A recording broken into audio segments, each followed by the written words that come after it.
what's happening, everybody? We got a fantastic episode of The Strange Road coming your way. I'm Mikey, this is Bub, and we got Stoner and Master Control holding it down as always. We have a great episode, but first I just wanted to shout out all of you listening and watching. We appreciate you. Keep sharing.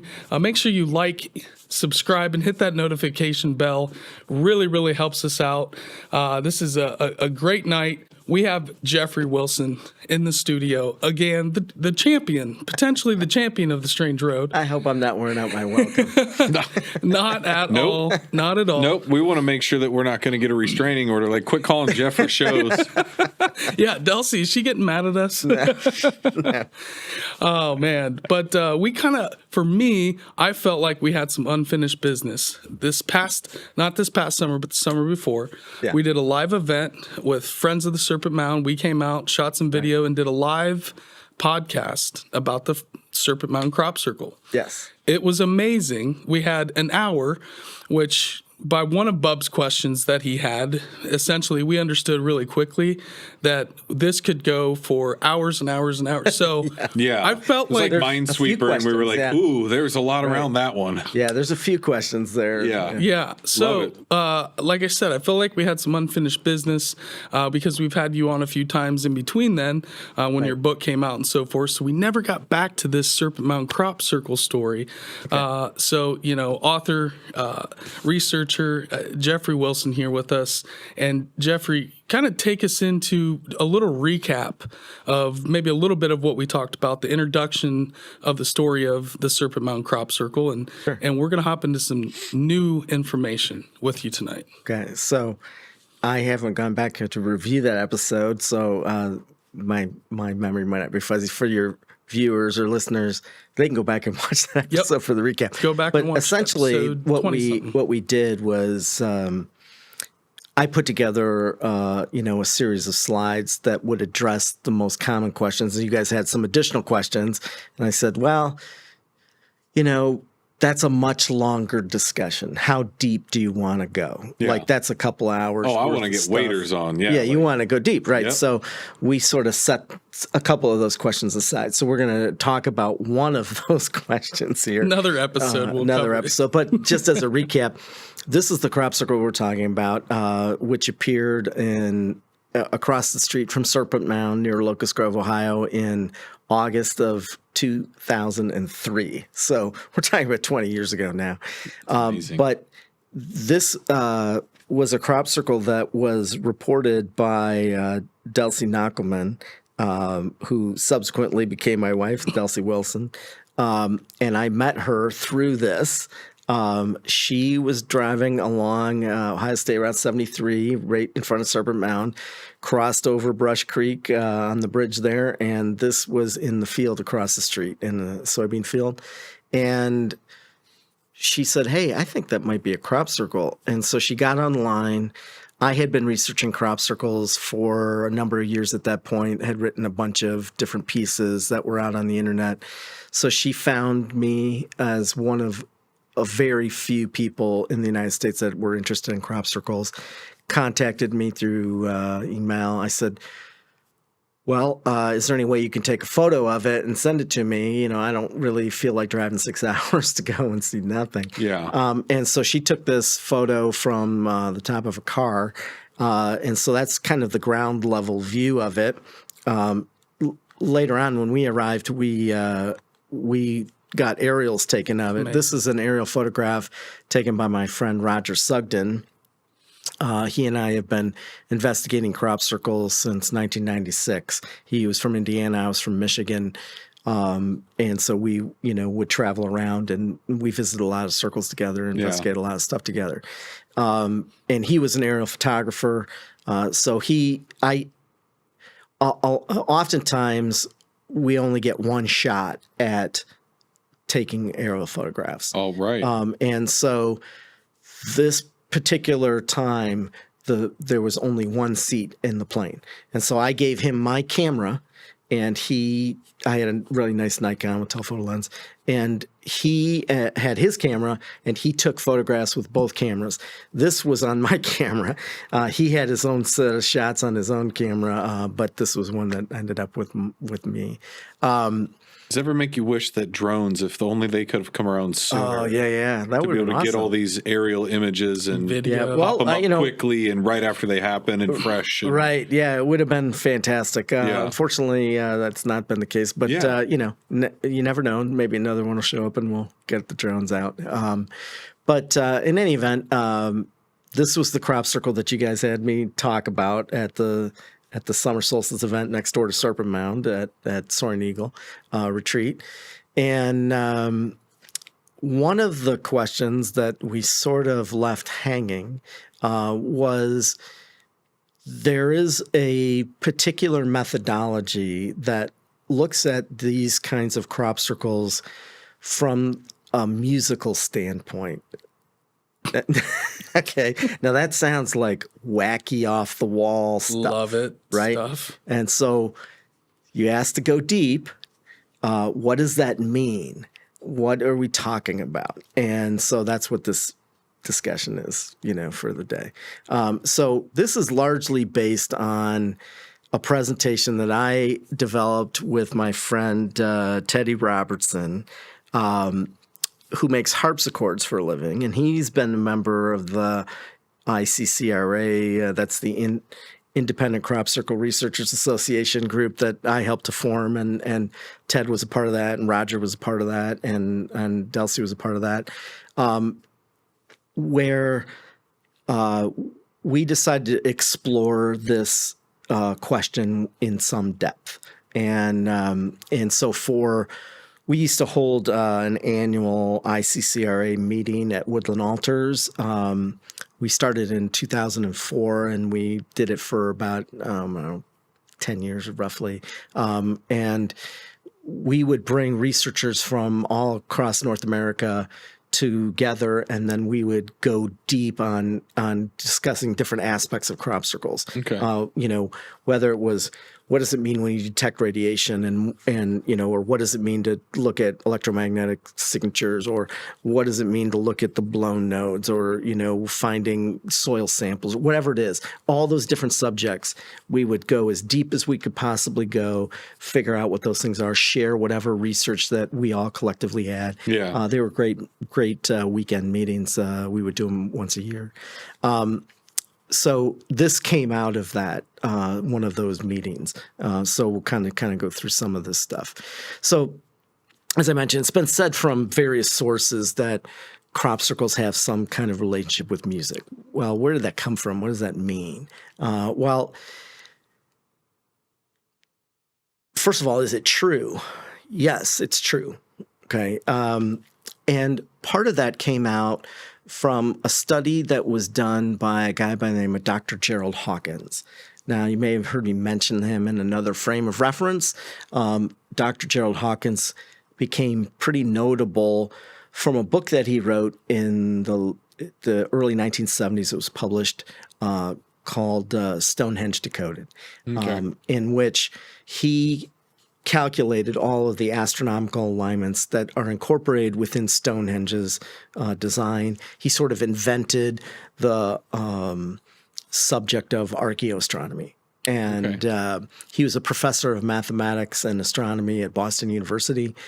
And in his later years, in the late 1980s, he began to study crop circles from a mathematical point of view. And he created a methodology of understanding crop circles from a particular geometric and mathematical standpoint, and he put together this methodology and published it. And so we're going to talk about that a little bit in depth, and then we're going to kind of review some other people's, sort of research in using that methodology, as well as our own, from the ICCRA. And so we'll kind of look at some of that stuff. So the first thing to understand is Hawkins, when he started looking at crop circles, he looked at arrangements of circles, and he was looking at some of the very early crop circles from the 1980s in England. And they weren't yet this crazy wild geometric patterns and stuff, they were mostly just arrangements of circles. I remember that. And one of the things that he did was he would take the measurements of the diameters of all the circles in a field. And he would look at, the largest one he would call the mother circle, and then all the rest of them were the child circles or the daughter circles, he called them. And he would take each of the diameters and divide it into the mother circle, and he would get a mathematical ratio between the two different sizes of circles. And after studying so many of these, he noticed that all of those mathematical ratios that he was finding weren't just any kind of ratio. They are a very specific kind of ratio. They're called diatonic ratios. Okay. So the question is, what is a diatonic ratio? Well, how does that relate to music? Well, it turns out that certain mathematical ratios, these so-called diatonic ratios, are essentially the intervals between the white keys on a keyboard. So the mathematical interval between a C note and a D note, C to D, D to E, E to F, those can be described mathematically as diatonic ratios. So those frequencies are essentially these mathematical ratios. And so what he's finding is all these circles in a field have this relationship to one another as these diatonic ratios, essentially musical notes. On in the Western scale. And so that's where that idea comes from, all right? And so Hawkins created a methodology around how to understand that, how to apply that methodology, figure out what those diatonic ratios are, okay? And so this table on this slide is really just all of the different fractions that create those mathematical ratios for all of the octaves and all of the notes on a 4-octave, scale in Western music. So that's what this is. And we'll listen to some of that in the past. Well, who came up with this idea of diatonic ratios? Well, that goes all the way back to Pythagoras. And so he was a Greek philosopher, and he devised all kinds of different sort of geometric, principles, as well as these sort of diatonic ratios in music. And he was interested in all kinds of things. He sort of discovered the Platonic solids that are, ascribed to Plato. It actually came from Pythagoras. The Pythagorean theorem, a squared plus b squared equals c squared. We've looked at that. I don't know if you guys have talked with Ross Hamilton. He talks about how Serpent Mound is related or incorporates the Pythagorean theorem in its design. And so you have all these, various things that he uncovered. But that's where that comes from. And he, lived in BC times, right? So, a long time ago. So these are just pointing out different things that he looked at. Well, that's in this picture here. This picture actually comes from Manly P. Hall's Secret Teachings of the Ages, right? Yeah. That's from his original hardcover book from when it was published. Yeah, that's the iconic one. So there's Gerald Hawkins and his idea of Stonehenge there with all the astronomical alignments. And then as well as finding that there were these diatonic ratios incorporated in the design of Serpent Mound, he also uncovered 5 specific geometric theorems that he derived from examining the crop circles in England. And the 5th one, he didn't publish. He said he was holding it back to see if anyone could figure it out because it was a derived theorem. The rest of them, there were observational theorems. The 5th one was an implied and derived theorem. And so he held that back for several years, and then he published it later to see if others could come forward and derive it as well, a sort of a secret peer review kind of thing. But these ideas that Hawkins developed between these geometric theorems and the diatonic ratio stuff, that's all new knowledge in those fields of study. This was never known before that period of time. And so the idea that here we got all these circles in a field. Somebody comes along and studies them, and he's a mathematician, and he then discovered new geometric theorems that had never been known before. Wow. As well as figuring out that there were these sort of musical notes essentially embedded within these designs, was astonishing to people. It blew people's minds. Like, even today, most people have never heard of this, or if they have, they just quite can't get their mind around it. Yeah. It's like this is several levels above where most people even bother to even think about stuff, right? And so this is where we're at with this. Right. Usually you get the eye roll. Yes. First, it's just saying crop circle in general. And then if you go any further, that there's any kind of design behind them or intelligence within the design. Yeah. It's kind of jaw dropping. You're like, Right. there's I was nothing to shocked it. when Like, you said it on the first episode. I'm like, okay, what do you mean? Yes. Musical notes. Yeah. That really stuck out. Right. So, how about if you read the first quote, Bub, and then I don't know if Mike, you can read the second one. But Sure. these are quotes from Hawkins talking about the methodology. So go ahead and. Yeah, the measurements of these patterns enabled me to find simple ratios. In one type of pattern, circles were separated from each other, like a big circle surrounded by a group of so-called satellites. In this case, the ratios were the ratios of diameters. Okay. And so we've got a pattern over there of 4 different circles. So he would divide one and the other, and he would get those ratios, right?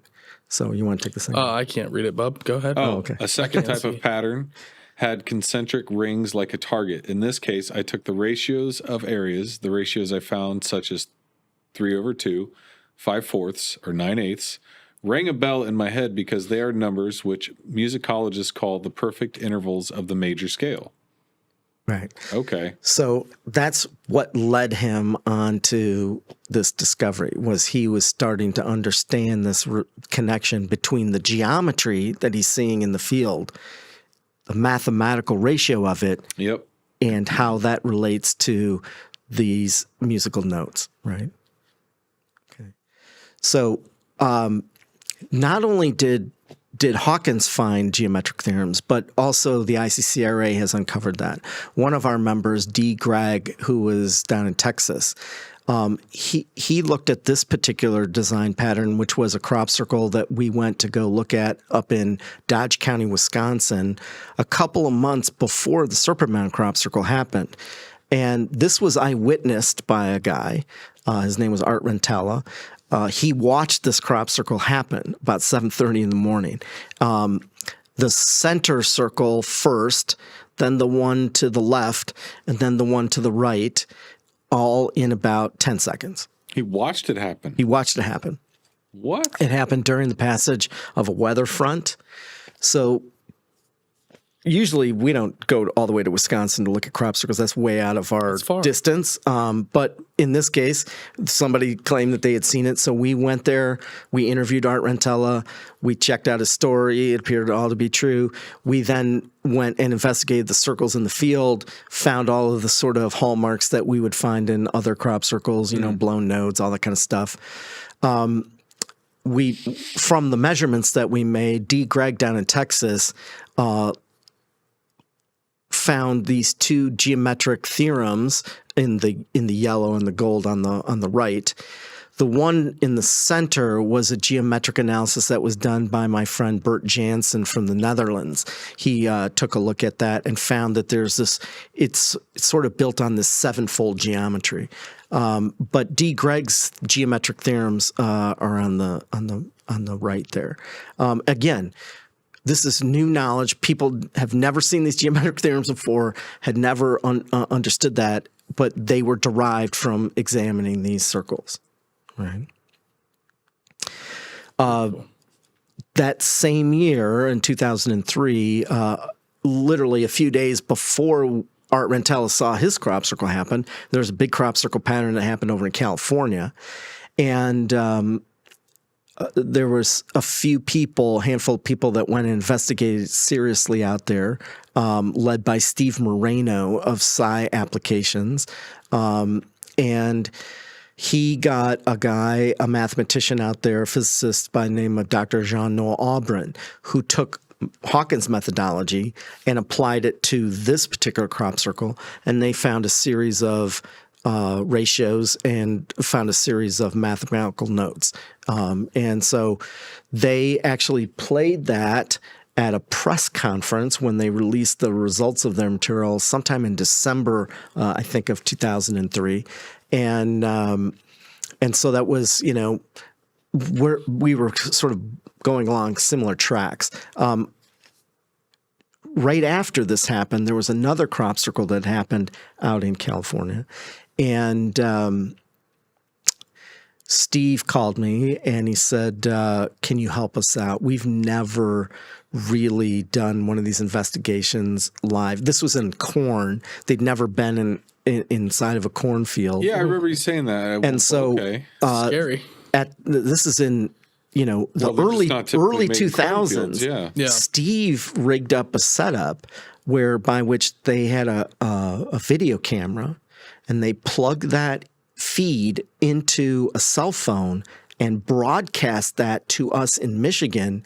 And several of us in Michigan watched the feed, and then on a second cell phone, were able to direct them to go and do the investigation. So we did the first televideo investigation of a crop circle. That's wild. All the way back then with Steve and his team in California. What do you think, or is there any kind of like observational rationale of why not in cornfields? I'm just thinking just because it's such a heavy material installed. Heavy material. That I don't know if it's more energy that has to be expended to create those crops. It's hard to say. I would say in England are all wheat usually. Well, they don't grow a lot of maize over there, so exactly. That's part of the thing. People are just accustomed to seeing it in wheat. Yeah. But we do see more in corn in North America. Okay. So it's not terribly rare, but okay.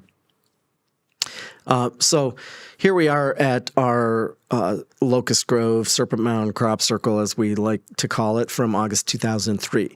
So what we have on the left there is an aerial photograph, orthographically rectified of the aerial shot of the crop circle. And what I've done is I've outlined in different colors the certain circles that we used to find certain mathematical ratios.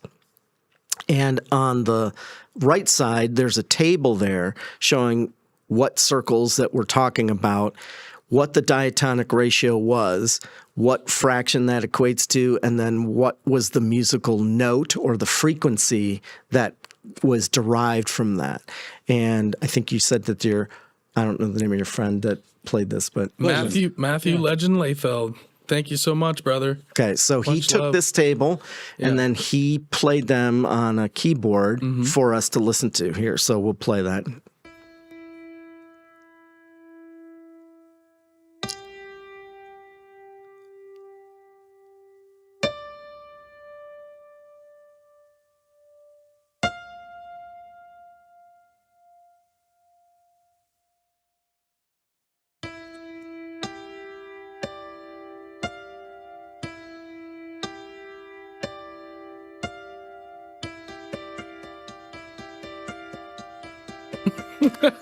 I'm sorry.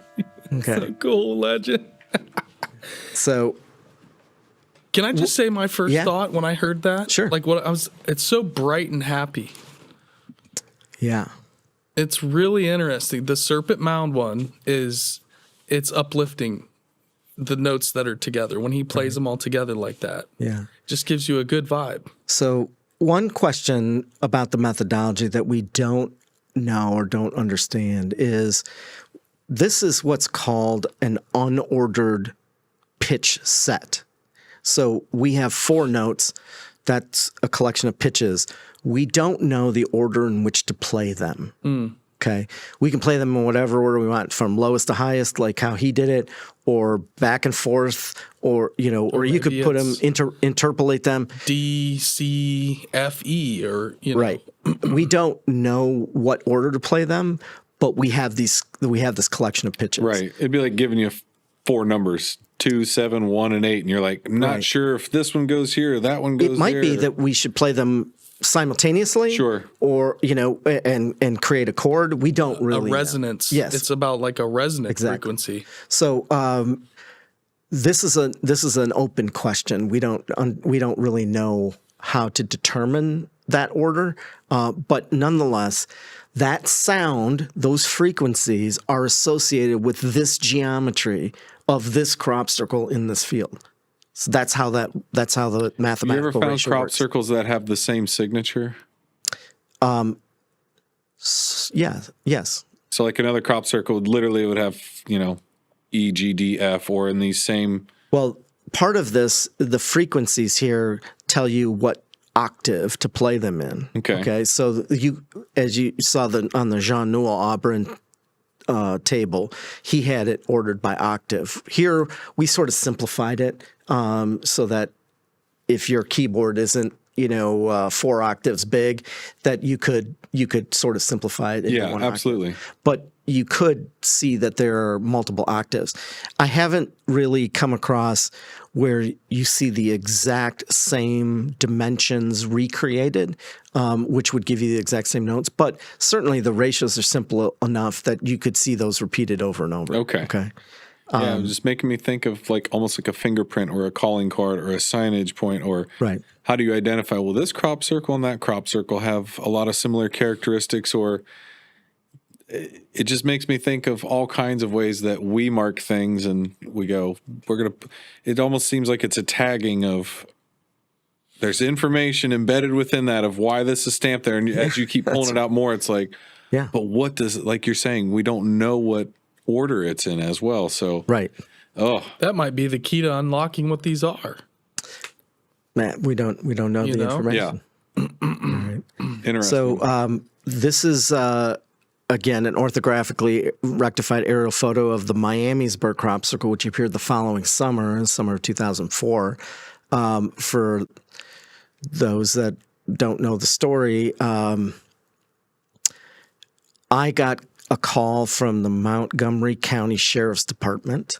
They called me to say that one of their sheriff's traffic helicopters was flying and they spotted this in a farm field. Cool. And they said, this is kind of like your thing. It's not our thing. Mm-hmm. Would you like to, come out to investigate this? Nice. And so we arrived at the field.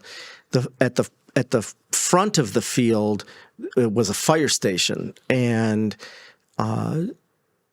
Teddy Robertson was the first to arrive. I went directly to get in a plane and fly over and take these aerials. Teddy went directly to the field, and he stopped and talked with the fire station, and the fire station said that just before it got reported from the sheriff's department that their fire station had been hit by lightning and blew out all their electronics.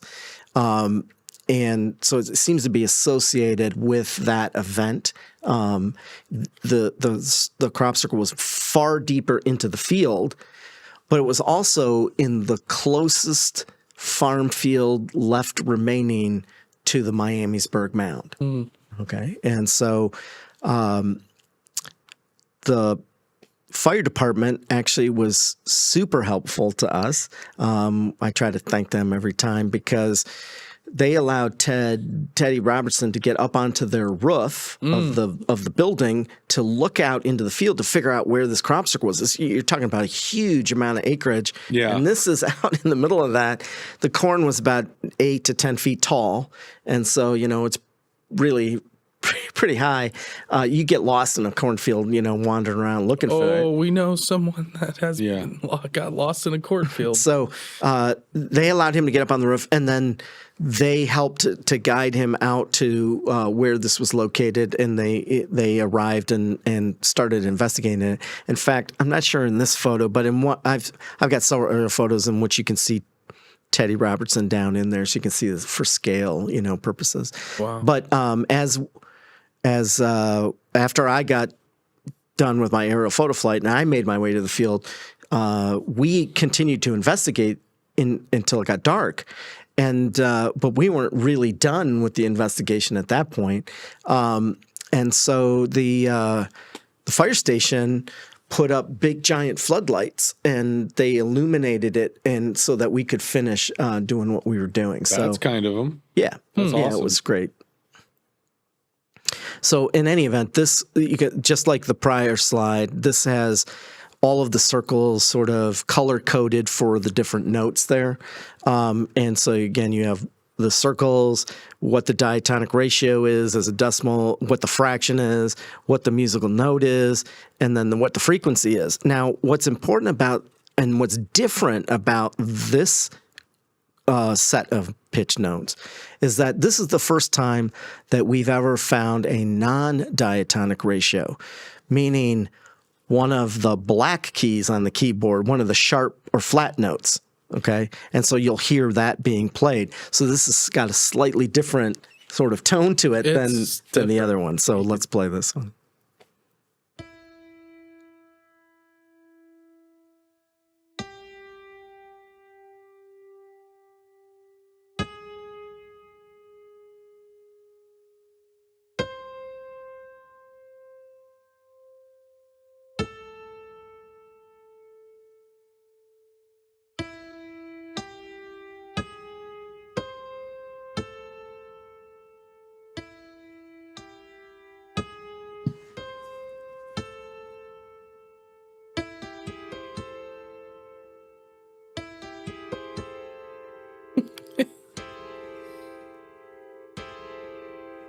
There he hammers them all at once. There's some dissonance there. Yeah, It's creepy. It's eerie. That's that sharp or flat note, right? Oh, yeah. G sharp, A flat. It's the emotional. That's interesting.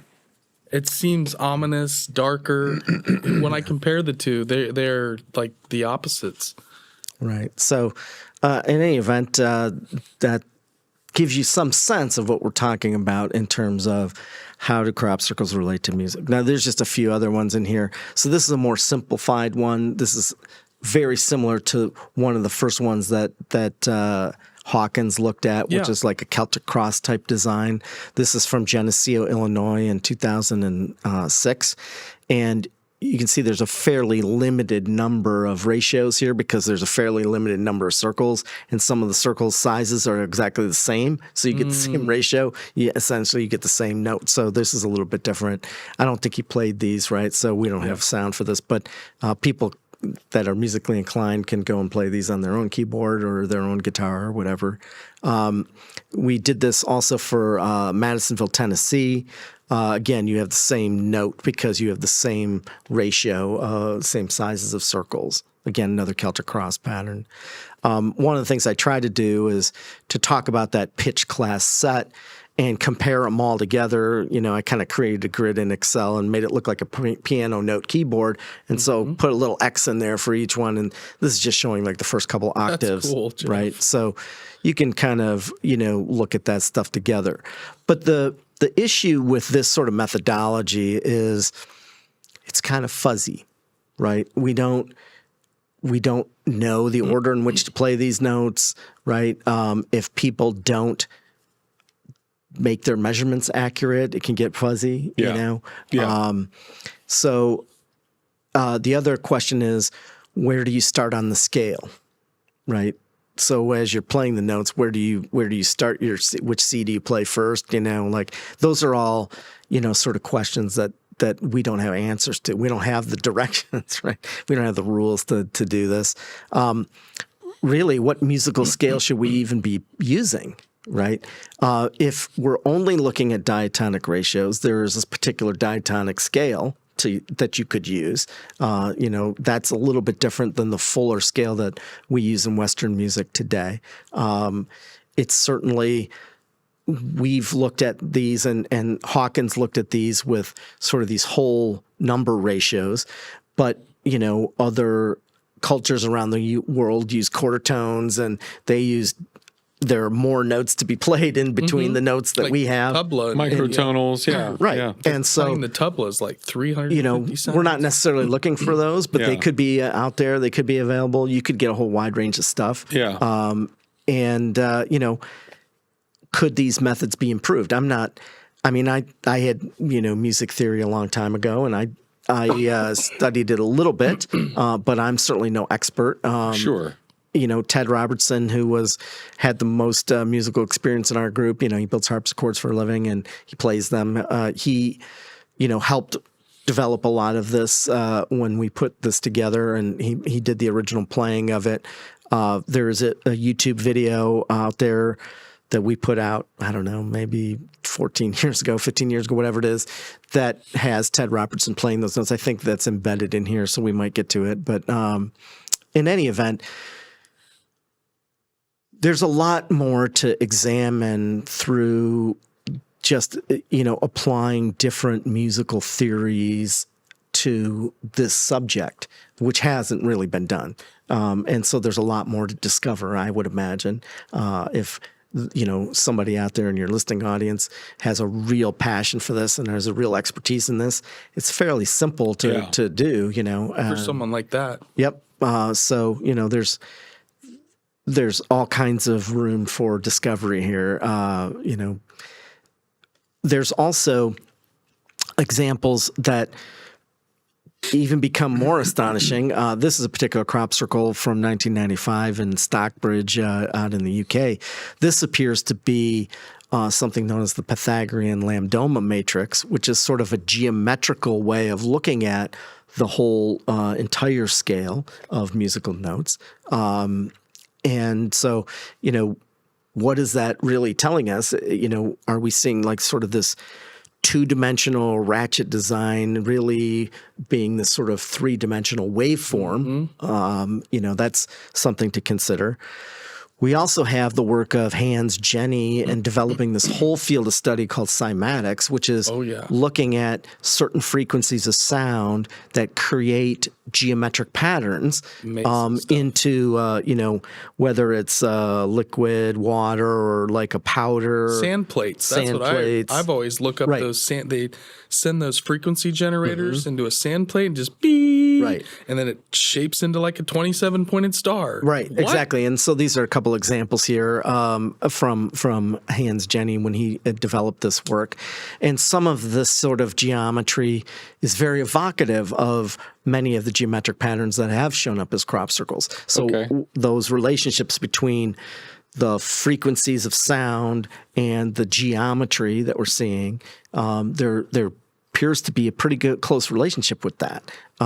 So not necessarily music per se, but certainly the sound frequencies, right? There are other musical theories that we have yet to consider, things like set theory or color theory, color of music, there are these geometric and musical relationships. So I just bring this up as, how deep do you want to go? Well, there's a lot deeper to go.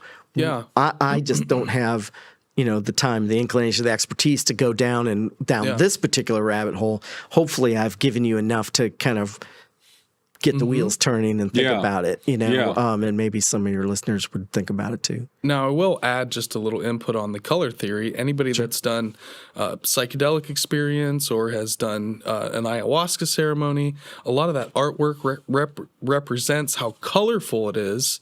And basically these Icaros and different, whether it's Native American flute, but those frequencies are encoded with color in these experiences. And a lot of people are able to see sound during these experiences. There's many, many reports on various different things. So it's a big part of that is being able to visually see these frequencies in these experiences. And that goes back to, Graham Hancock talks about this.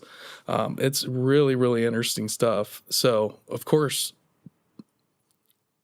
wow. So geometry and music relationships. The geometry, explain that's basically what you're saying is each measurement of whether it's a square or a circle or whatever it is equates to these frequencies, these mathematical relationships, which are the same as these musical relationships, right? So that was Hawkins' really big breakthrough. Really cool. Now, did you want to break or you just want to go right into the next thing? Oh, let's jump in. Okay. Yeah, absolutely. Oh, yeah, go for it. You want to tee it up for us? Well, we do have that video. Yeah. This slide's cool. This was a slide that we put together, and this is on the YouTube video if your listeners want to go out there and see this. basically you have the two crop circles that your friend played the musical note. What's his name again? Legend. Yep. Okay, so Legend played the notes for the Locust Grove, Ohio crop circle in 2003 and the Miamisburg, Ohio crop circle from 2004. Well, way back in the day, Ted Robertson did that, and we'll play his version of that here, so you can hear a little bit of Teddy Robertson, I think. So Serpent Mound, Miamisburg. Okay. It sounds so creepy. So that's the difference of the keyboard that's being used, right? The harpsichord. That's the harpsichord. Yeah. Yeah. So I don't know. You want to hear that one more time? Yeah. Let's see if we can. Looks like one So time. Serpent Mound, There we go. Miamisburg.